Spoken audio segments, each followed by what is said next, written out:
तो आइए दोस्तों, अब हम लोग द्विघात समीकरण के कुछ ऐसे प्रश्नों को हल करने के लिए सीखते हैं जिसमें डी का प्रयोग किया जाता है और इस तरह के सवाल भी एग्जाम में पूछे जाते हैं। ठीक है, तो हमारा सवाल है कि के, ठीक है, के किस मान के लिए, किस मान, ठीक है, मान के लिए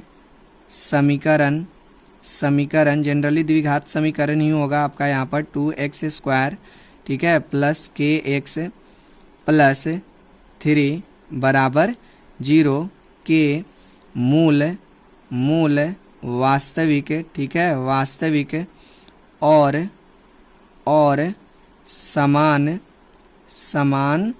होंगे। ठीक है, इस तरह के प्रश्न जो होते हैं बहुत आसान होते हैं। डी का प्रयोग करके हम लोग इसको बना सकते हैं। सबसे पहले आपको करना क्या है, यहाँ पर आप जो आपका द्विघात समीकरण है उसको लिख लीजिए। 2x² प्लस में kx आपका है प्लस में 3 बराबर में 0। आप सबसे पहले यहाँ से a का मान निकाल लीजिए। तो a का मान यहाँ पर आपको दिख रहा होगा कि 2 है। b का मान यहाँ पर देखिए x के साथ कितना है, प्लस में k, तो आप यहाँ पर k लिखिए। और c का मान कितना दे रखा है, तो 3 दे रखा है।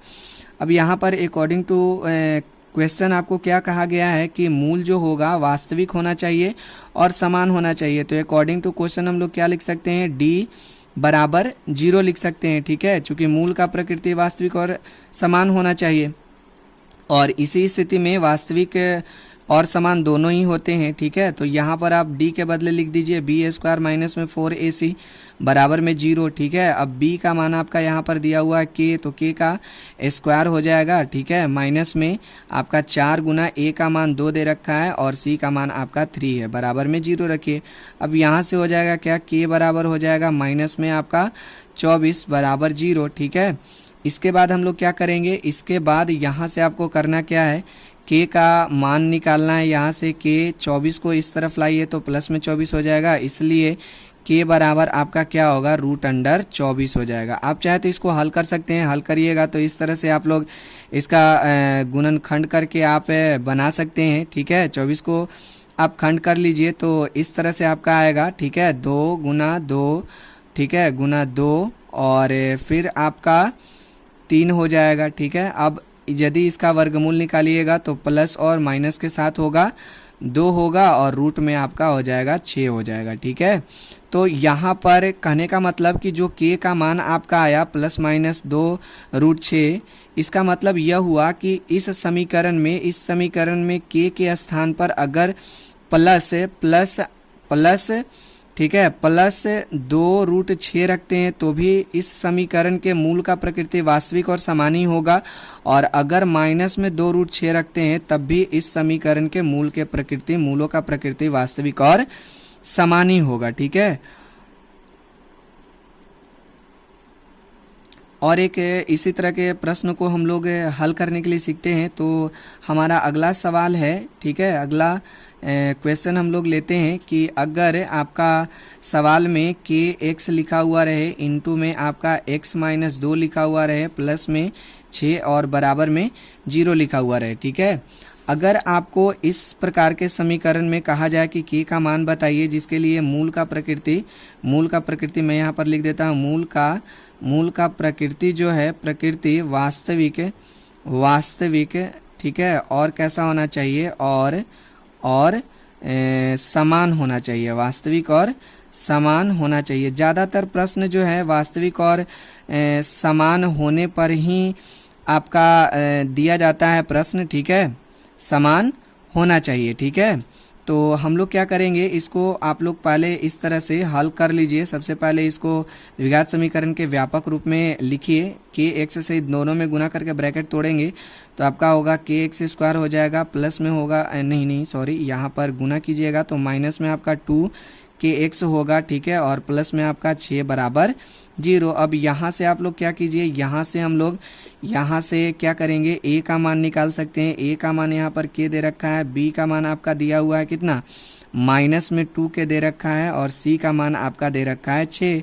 अब अकॉर्डिंग टू क्वेश्चन आपको क्या कहा गया है, सवाल में बोला गया है कि मूल का प्रकृति वास्तविक और समान होना चाहिए, इसलिए हम लोग d बराबर क्या लगाएंगे, 0 का प्रयोग करेंगे। अब यहाँ से d के बदले आप लोग लगा लीजिए b² माइनस 4ac बराबर में 0। b का मान कितना दे रखा है, माइनस में 2k है, इसका स्क्वायर है तो पूरा को ब्रैकेट में लेकर स्क्वायर करिए, माइनस में 4 गुना ए का मान आपका के है और सी का मान आपका 6 है, बराबर में 0 हो जाएगा। ठीक है, अब यहाँ से हम लोग इसको हल करेंगे तो कितना हो जाएगा, 4 के एक्स स्क्वायर हो जाएगा। ठीक है, माइनस में 24 आपका के हो जाएगा और बराबर में आपका 0 हो जाएगा। ठीक है, तो यहाँ से हम लोग क्या करेंगे, कॉमन लेते हैं। कॉमन अगर आप लीजिएगा, ठीक है, कॉमन आप लोग अगर लेते हैं तो 4 के कॉमन है, इसमें बचेगा क्या, के माइनस 6 बचेगा, बराबर में 0 होगा। ठीक है, यदि आप इसको हल करते हैं तो इस तरह से आप लोग हल कर सकते हैं। यहाँ पर देखिए, यहाँ पर आपका जो 4 के है, 4 के गुना में है तो गुना में होने के कारण ये बटा में चला जाएगा। ठीक है, तो के माइनस 6 बराबर 0 बटा 4 के हो जाएगा। इसलिए हम लोग क्या लिख सकते हैं, 4 नहीं, यहाँ पर सॉरी, के माइनस 6 बराबर आपका 0 हो जाएगा, तो के बराबर आपका कितना आ जाएगा, 6 आ जाएगा। हमारा प्रश्न है कि 9x square minus 2x plus P में बराबर 0 है। ठीक है, में आपको पी का मान ज्ञात करना है, जिसके लिए द्विघात समीकरण का जो मूल है, मैं यहाँ पर प्रश्न लिख देता हूँ कि पी के किस मान के लिए, पी के किस मान के लिए, ठीक है, पी के किस मान के लिए, के किस मान के लिए समीकरण का मूल समान है। केवल ऐसे भी प्रश्न लिख करके एग्जाम में आता है, केवल लिख देगा कि मूल जो है वो समान है। ठीक है, तो समान होने की स्थिति में भी वही केस लगाना है, डी बराबर 0। ठीक है, तो यहाँ पर हम लोग क्या लिख सकते हैं, सबसे पहले ए का मान लिख दीजिए 9 है, बी का मान आपका -2 है और सी का मान आपका कितना है, प्लस में पी है। तो अकॉर्डिंग टू क्वेश्चन आपका बोला गया है कि मूल जो है समान होना चाहिए, तो डी बराबर 0। यही एक ऐसा केस है जिसमें मूल का प्रकृति वास्तविक और समान होता है। तो यहाँ पर प्रश्न में तो हमको समान बोला गया है, तो आप डी बराबर 0 लगा सकते हैं। ठीक है, इसके बदले बी स्क्वायर माइनस में 4ac लिखिए, बराबर में 0। बी का मान आपका कितना दे रखा है, -2 दे रखा है, इसका स्क्वायर हो जाएगा -4 गुना ए का मान 9 और सी का मान आपका पी दे रखा है, बराबर में 0। अब यहाँ से क्या हो जाएगा, यहाँ से इसको गुना कर लीजिए तो 4 प्लस में आएगा और प्लस में आपका माइनस में आपका कितना होगा, 36 पी होगा, बराबर 0। ठीक है, 4 को उस तरफ ले जाइए तो -36 पी और 4 को अगर हम इस तरफ लाते हैं तो -4, माइनस से माइनस कट गया, इसलिए हम लोग p बराबर क्या लिख सकते हैं, 4/36 लिख सकते हैं। ठीक है, अब ये कट जाएगा कितना बार में, 9 बार में कट जाएगा, 1/9, मतलब p का मान कितना आया, 1/9। यानी अगर हम p का मान यहाँ पर 1/9 रख देते हैं तो इस द्विघात समीकरण का जो मूल होगा, ठीक है, मूल का जो प्रकृति होगा वो समान आएगा। ठीक है, तो ये दोस्तों एक और प्रश्न लेते हैं। जैसे आपको दिया जा सकता है कि k, ठीक है, k के किस मान के लिए, किस मान के लिए, ठीक है, मूल की प्रकृति वास्तविक होगा। ठीक है, आपका सवाल दे रखा है कि kx स्क्वायर, ठीक है, kx स्क्वायर प्लस में 6x प्लस में 1 बराबर 0। ठीक है, अब इस सवाल को ध्यान से देखिएगा, आपको लिखा गया क्या कि इस सवाल में जो मूल का प्रकृति है वो केवल आपका क्या चीज़ है, वास्तविक है। तो वास्तविक होने वाला हमने केस बता रखा है। ठीक है, तो वास्तविक होने के केस में बताया गया था कि d जो है बड़ा होगा किससे, 0 से, या आपका बराबर भी हो सकता है।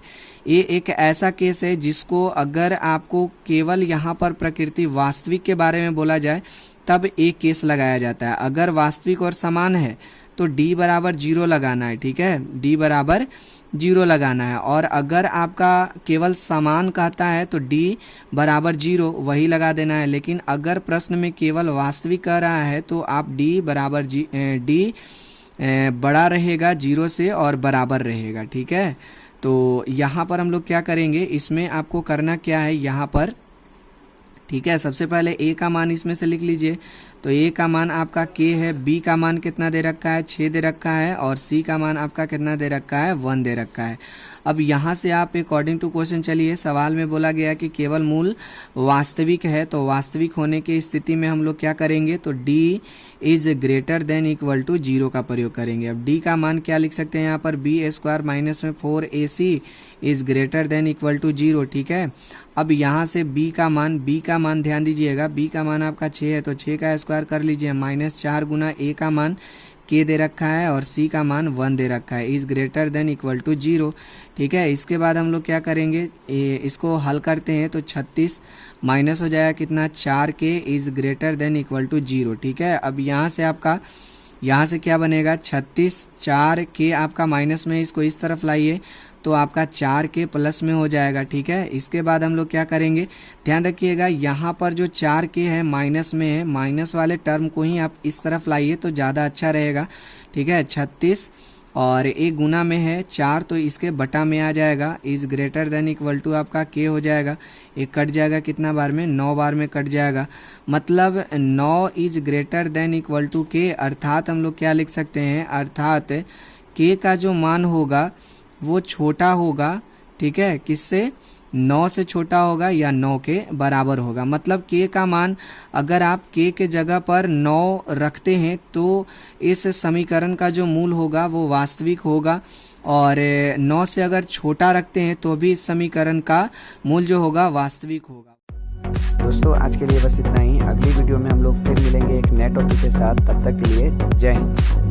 और मेरा यह वीडियो आप लोगों को कैसा लगता है, अगर मेरा यह वीडियो आप लोगों को अच्छा लगता है, हेल्पफुल लगता है, अगर मेरे इस वीडियो से कुछ सीख पा रहे हैं तो प्लीज़ लाइक करें, कमेंट करें और शेयर करें अपने दोस्तों के बीच, ताकि उनको भी इस वीडियो से कुछ लाभ मिल सके। दोस्तों यदि आप लोग इस वीडियो को यहाँ तक देख पाए हैं तो आप लोग अपने पढ़ाई पर ज़रूर मेहनत कर रहे होंगे, तो आपके आगामी सफलताओं के लिए बेस्ट ऑफ लक और thank you for watching this video.